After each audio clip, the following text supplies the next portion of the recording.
ચાલો આજે આપણે ચૂરમાના લાડુની રેસીપી જોઈએ.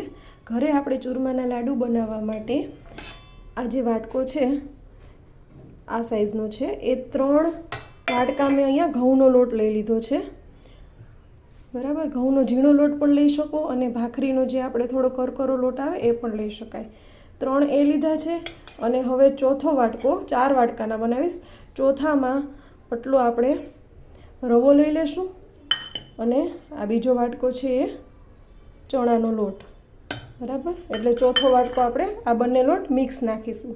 ખાલી ઘઉંના લોટના લાડુ બનાવશો તો એવો સારો ટેસ્ટ નહીં આવે, એટલા માટે રવો અને ચણાનો લોટ એમાં મિક્સ કરી દેવાનો, એટલે બહુ ટેસ્ટી બનશે.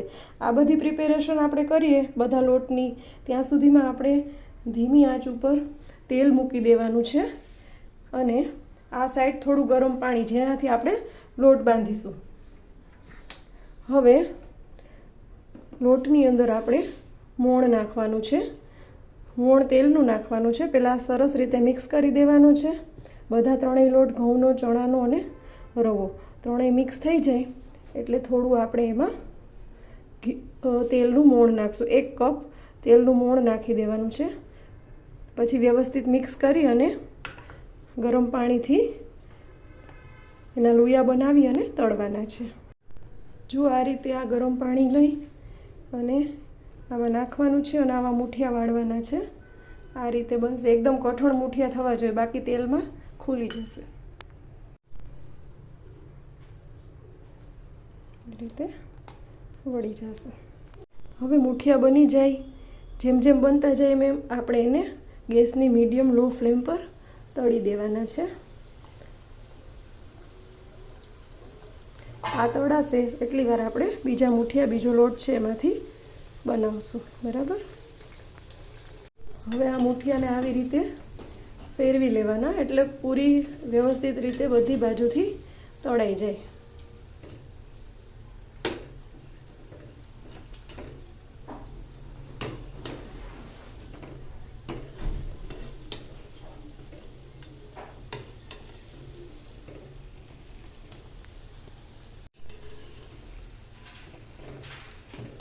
ફેરવી લેશું એટલે વ્યવસ્થિત તળાઈ જશે મૂઠિયા. જો મૂઠિયાનો કલર આટલો થાય લાલાશ ઉપર, ત્યારે મૂઠિયાને લઈ લેવાના, બાકી બળી જશે. આનાથી વધારે નથી તળવાના.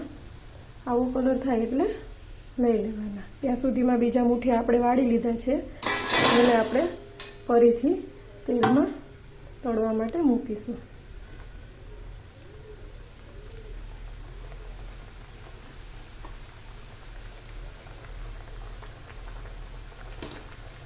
હવે આ મૂઠિયા તળાય છે ત્યાં સુધીમાં આપણે કાજુ બદામના ઝીણા કટકા કરી લેશું. આ ખસખસ લીધી છે અને આ જાયફળ છે. જાયફળને આપણે ખાંડી લેશું અને પછી થોડા નાના કટકા થઈ જશે એટલે આપણે એને મિક્સરમાં પીસી દઈશું. હવે આ મૂઠિયાને થોડી વાર ઠરવા દેવાના, પછી એમાંથી આવા નાના નાના લોયા એને આવી રીતે તોડીને બનાવવાના. બંધ કરી દો. મૂઠિયાને આવી રીતે થોડી વાર ઠરવા દીધા, પછી આ રીતે એમાંથી લોયા બનાવવાના. આ રીતે એને ભાંગીને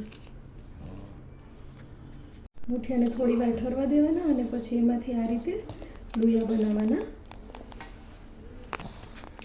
હવે આ જે લોયા બની ગયા છે એને મિક્સર જારમાં પીસી અને એનો ઝીણો ભૂકો બનાવવાનો છે.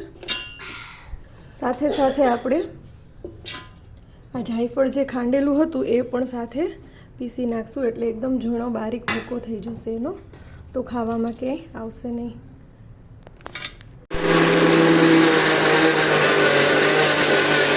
હવે આપણે પહેલાં મૂઠિયાનો મિક્સરમાં ભૂકો કરીએ એ પહેલાં ઘી ગોળની પાઈ મૂકી દઈશું. તો આપણે જ્યાં ભૂકો કરશું એ ત્યાં સુધીમાં ઘી ગોળની પાઈ તૈયાર થઈ જશે. એના માટે 1.5 વાટકા જેટલું જે આપણે વાટકામાં લોટ લીધો તો 4 વાટકા, એ સેમ વાટકામાં 1.5 વાટકા જેટલો ગોળ લેવાનો છે અને 1 વાટકા જેટલું ઘી લેવાનું છે.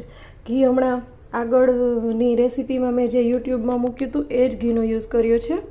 હવે એના માટે ધીમી આંચ ઉપર આપણે ઘી ગોળની પાઈ બનાવીએ. હવે ગેસની સ્લો ફ્લેમ પર ઘી ગોળની પાઈ તૈયાર થશે ત્યાં સુધીમાં આપણે ભૂકો કરી લેશું મિક્સરમાં. ગેસને સાવ સ્લો ફ્લેમ પર રાખો અને આ રીતે કરો. 5-1 મિનિટમાં ઘી ગોળની પાઈ તૈયાર થઈ જશે. તો જુઓ, આપણે 5-1 મિનિટમાં ઘી ગોળની પાઈ તૈયાર થઈ ગઈ છે. આમાં ખાંડની ચાસણીની જેમ કંઈ તાર કેટલા થયા કે એવું કંઈ ન જોવાનું. બસ આ રીતે ગોળ વ્યવસ્થિત ઓગળી જાય અને આવું થઈ જાય એટલે 5-1 મિનિટમાં ઉતારી લેવાની. હવે જે આ ચૂરમું તૈયાર થઈ ગયું છે એમાં આ પાઈને નાખી દેવાની છે અને પછી વ્યવસ્થિત રીતે હલાવવાની છે. આવું ખાડા જેવું બનાવી અને નાખીને પછી વ્યવસ્થિત હલાવી લેવાની. મિક્સ કરવાનું છે વ્યવસ્થિત. હવે ચમચાથી એને વ્યવસ્થિત રીતે મિક્સ કરી દેવાની છે. હવે આ ચૂરમું બની ગયું છે. એમાં ફરીથી થોડા કાજુ બદામ જે આપણે સુધારી લીધા છે એ બધા નાખી અને ફરીથી મિક્સ કરવાનું છે.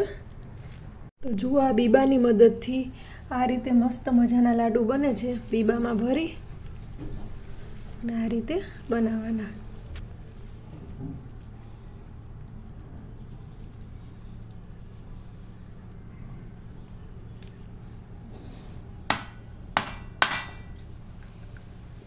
હવે લાડુ પર આવી રીતે ખસખસ લગાવી દેવાની છે. જો એકદમ મસ્ત ટેસ્ટી ગોળના હેલ્ધી લાડુ બની ગયા છે, જે બાળકોને ખવડાવીએ તો પણ બહુ સારા. અને લાડુ ગણેશ ચતુર્થીમાં ગણપતિ દાદાને ધરાય એવા મસ્ત મજાના, ગણપતિ દાદાને ભાવે એવા ટેસ્ટી બનીને તૈયાર થઈ ગયા છે.